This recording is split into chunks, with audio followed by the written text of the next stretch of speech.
आज हम आपके लिए भगवान शिव और वृकासुर की जबरदस्त कहानी लाए हैं। लेकिन इस कहानी को शुरू करने से पहले द डिवाइन हिस्ट्री चैनल को सब्सक्राइब कर ले और बेल आइकन को दबा दे ताकि आप आगे आने वाली वीडियो मिस न करें। एक बार देवर्षि नारद भूमंडल में घूम रहे थे तो उन्हें वृकासुर नामक राक्षस मिला। नारद को देखते ही उनसे कहा, देवर्षि, आप अच्छे अवसर पर आए। मैं आपसे एक सलाह लेना चाहता हूँ। बताइए, ब्रह्मा, विष्णु और महेश में कौन देवता ऐसे हैं जो शीघ्र और थोड़ी ही तपस्या में प्रसन्न हो जाते हैं? नारद ने सोचा, यह असुर इस समय जैसा अपना जीवन बिता रहा है, आगे भी ऐसे ही बिता सकता है, पर लगता है अब यह त्रिदेवों में किसी की विशेष आराधना कर बलशाली होना चाहता है।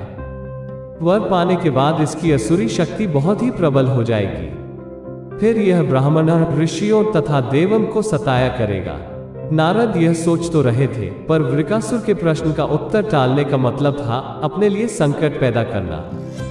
यह सोच विचार करके देवर्षि नारद ने वृकासुर से कहा, वृकासुर, वैसे तो तीनों देवों में से तुम किसी की भी तपस्या कर अपना मनोरथ पूरा कर सकते हो।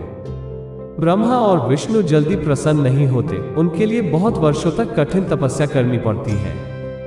यह भी हो सकता है कि तुम्हारी आयु समाप्त हो जाए और तपस्या पूरी न हो। हाँ, भगवान शंकर ही ऐसे हैं जो थोड़ी आराधना से ही प्रसन्न हो जाते हैं। तोधरदानी तो ऐसे कि अपने भक्त की इच्छा की पूर्ति के लिए कुछ सोच विचार ही नहीं करते। भक्त ने जो मांगा तत्काल दे दिया। तुम्हारी ही जाति के रावण तथा वानासुर ने भगवान शिव की तपस्या से कितना वरदानी वर पाया था।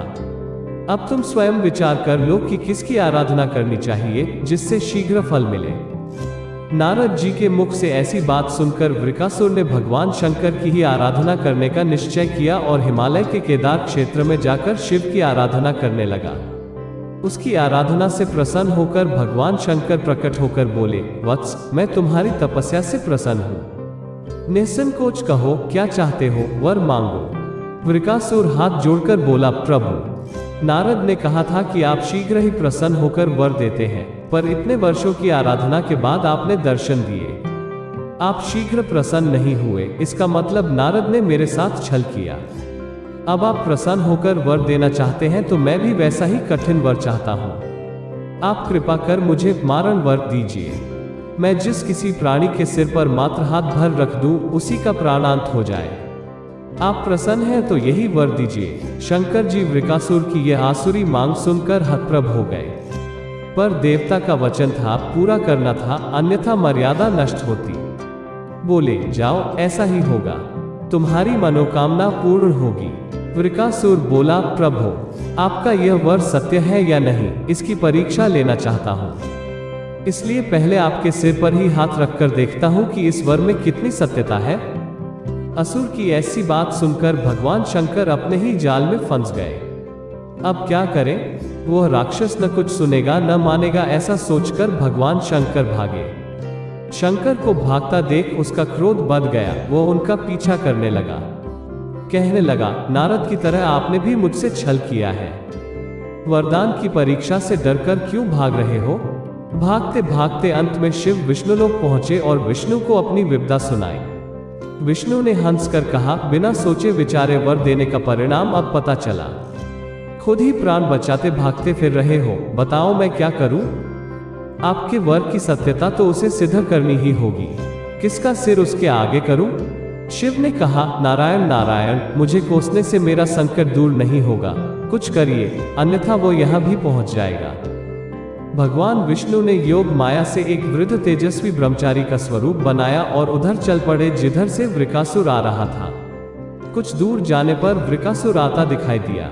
आगे बका उसे प्रणाम कर कहा, असुरराज, कहाँ भागे जा रहे हो? लगता है आप बहुत थक गए हैं। शरीर को विश्राम दीजिए। शरीर से ही सारे कार्य सिद्ध होते हैं, इसलिए इसे अधिक कष्ट मत दीजिए।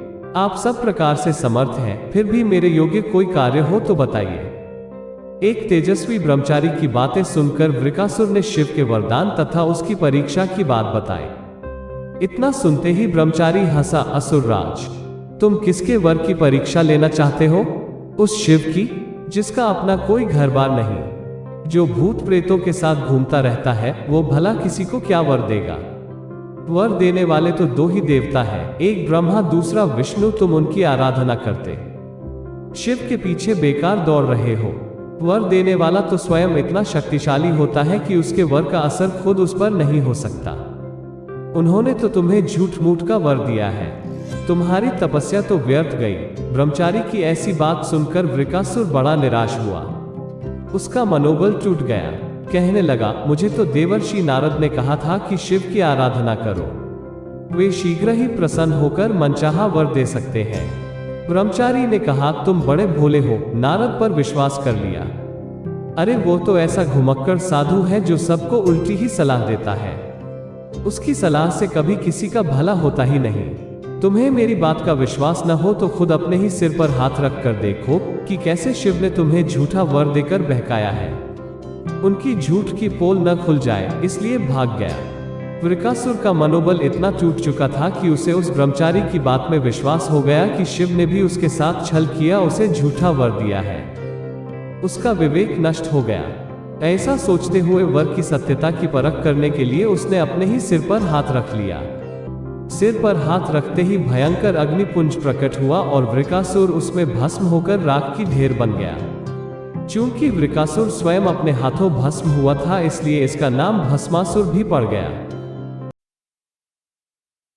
अगर आपको हमारा यह प्रयास अच्छा लगा तो चैनल को सब्सक्राइब और वीडियो को लाइक कर दीजिए। हम ऐसी कहानियां लाते रहते हैं।